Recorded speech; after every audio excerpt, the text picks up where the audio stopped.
Le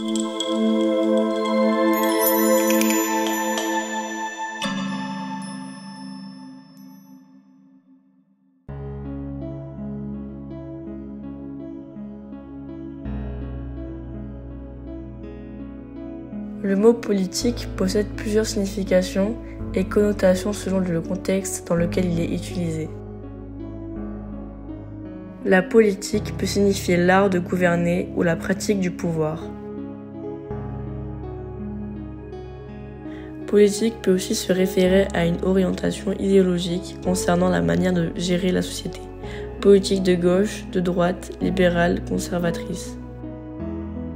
Par ailleurs, le sens du mot change selon qu'il est masculin, le politique, au féminin, la politique. Le politique, le fonctionnement et l'organisation des sociétés, la régulation des conflits. La politique, la conquête et l'exercice du pouvoir. La politique désigne aussi le pouvoir qu'exerce un gouvernement dans un domaine donné, la politique sociale, la politique culturelle, la politique économique, la politique étrangère.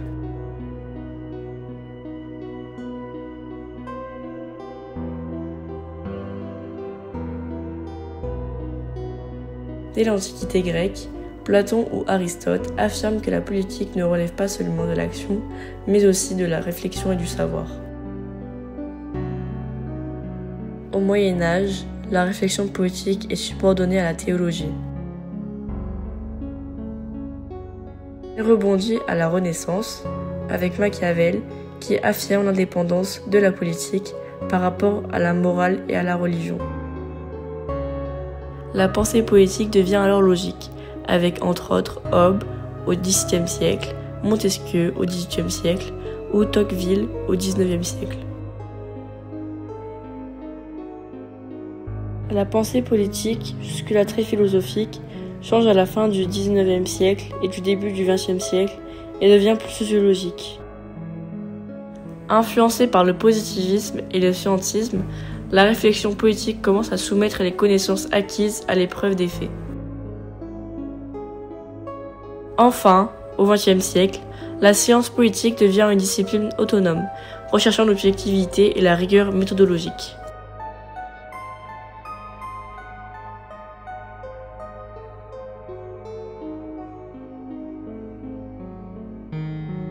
Aujourd'hui, la science politique va bien au-delà de l'activité politique ou de l'activité médiatique qui s'en nourrit. La science politique analyse des concepts tels que le pouvoir, la nation, l'État. Elle étudie les idéologies, les régimes politiques, les types de gouvernance. Elle s'intéresse aux acteurs de la vie politique, les institutions, les partis, les syndicats, les associations, les citoyens. La science politique analyse les contenus de l'action publique, mais aussi sa mise en œuvre et les processus qui mènent aux choix et aux décisions. Enfin, elle traite des relations internationales, des rapports entre les États et les instances internationales. La science politique se retrouve au carrefour de plusieurs champs du savoir, comme la sociologie, la philosophie, le droit, l'économie ou l'histoire. Elle est aujourd'hui enseignée dans les instituts d'études politiques et à l'université. Comme notre science sociale, elle en prend en compte les dimensions humaines, temporelles et spatiales, et partage avec elle des méthodes d'analyse basées sur des sources fiables. À partir des sources fiables, le politiste, parfois appelé politologue, réalise un travail d'analyse objectif et peut élaborer des modèles théoriques. La science politique explore les concepts qui sous-tendent l'organisation de la société comme le pouvoir, l'État, la souveraineté, la nation, la justice, la liberté, l'égalité. Il examine les idées ou les écoles de pensée sur lesquelles se basent les régimes politiques, libéralisme, socialisme, communisme, nationalisme, fascisme, wahhabisme. La science politique englobe un large éventail de sujets liés au pouvoir. Politique s'interroge d'abord sur l'État, l'institution qui détient le pouvoir sur la population sur un territoire spécifique. L'État a revêtu de multiples formes au cours de l'histoire, cité-État comme Venise ou État-nation, État théocratique. La nature du régime politique d'un État démocratique, autoritaire ou totalitaire dépend de sa relation avec les gens et de son mode de fonctionnement au travers des institutions et des structures qui organisent la société. L'État a le monopole d'y dicter les règles de droit. Si l'État est d'abord l'organe qui vote la loi, c'est aussi celui qui la fait appliquer et respecter. Ce que Max Weber, un des fondateurs de la science politique moderne, nomme le monopole de la violence légitime. L'État représente donc une forme de contrainte, puisqu'à première vue, il limite notre liberté pour en rendre l'usage compatible avec celle des autres.